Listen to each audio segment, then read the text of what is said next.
Let's get started. Of course, you always have to identify your patient and introduce yourself. So here we go. My name is Milka, and I will be your phlebotomist for today. Nice. Nice to meet you. And may I have your first and last name and date of birth? Kevin Ruda, 06/24/1982. Great.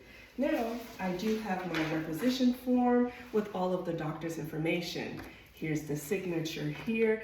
And of course, make sure you know what test you are drawing for and the diagnosis codes. I have my labels printed already. Usually, depending if you're an inpatient or outpatient, you'll just wait until you have your, you will have your patient here, and then you'll print out your labels. So let's get started. All right.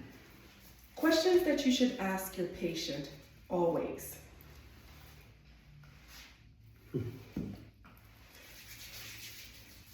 Do you have any history of fainting? No.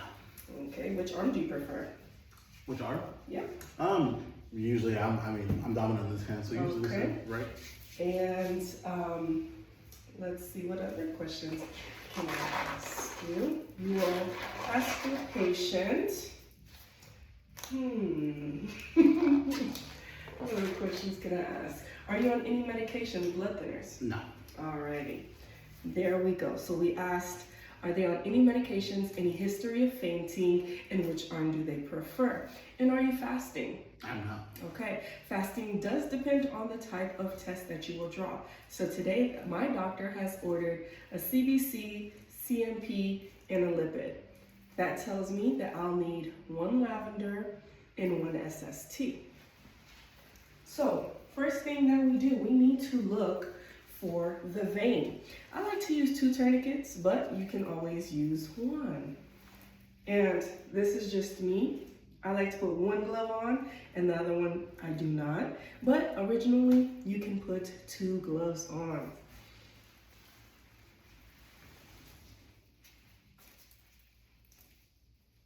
Make sure that you tie the tourniquet at least 3 to 4 inches from the venipuncture site.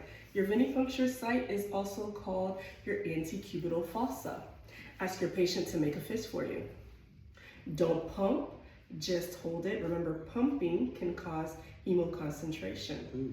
So you palpate. What is palpating? Palpating is just feeling for the vein.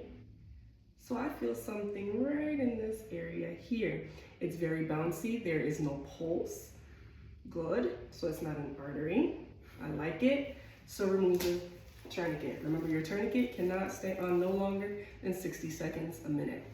Ask the patient to release the fist. Now I'm putting on my other glove because I am going to clean the site.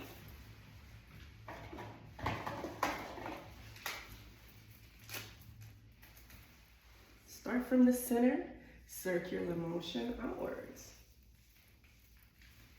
We let it dry for 30 seconds. So while I have this drying, I will get all my tubes, my needles, hubs, everything together. Guys,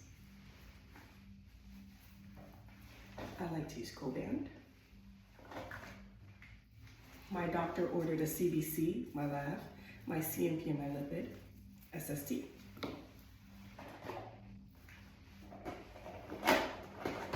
He has beautiful veins, so I'm going to use my 21 gauge straight needle along with my hub. Remember which part that we will remove. This part here that has the rubber, and then twist. This is my safety. My sharps container is located right next to me. So once I remove this needle, I will place it into my sharps container. All right, it's been 30 seconds. Let's do this.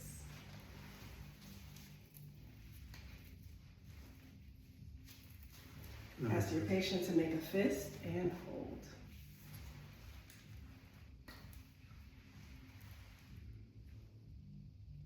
Anchor. We will always anchor, and don't go too far. Your hand has to be below, and then we slide in. Close.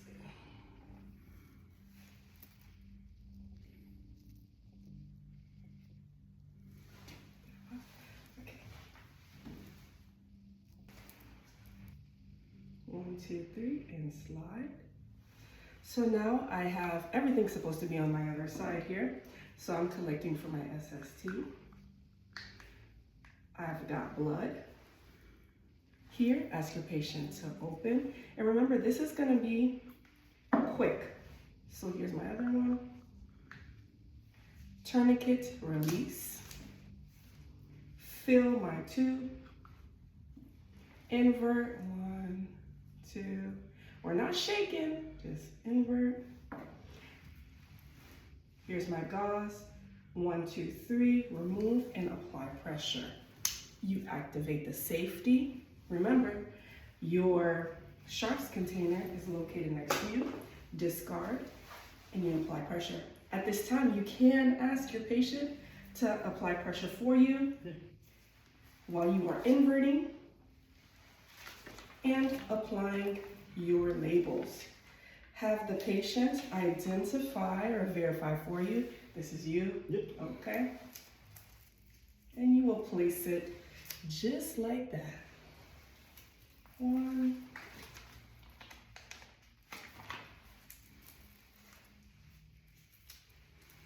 There we go. Good stuff. Check to see if the patient has clotted. Looks really good, no blood. Apply your Coband or your Band-Aid. And there you have it. We are finished. How was it? It was good. Yay! All That was right. awesome.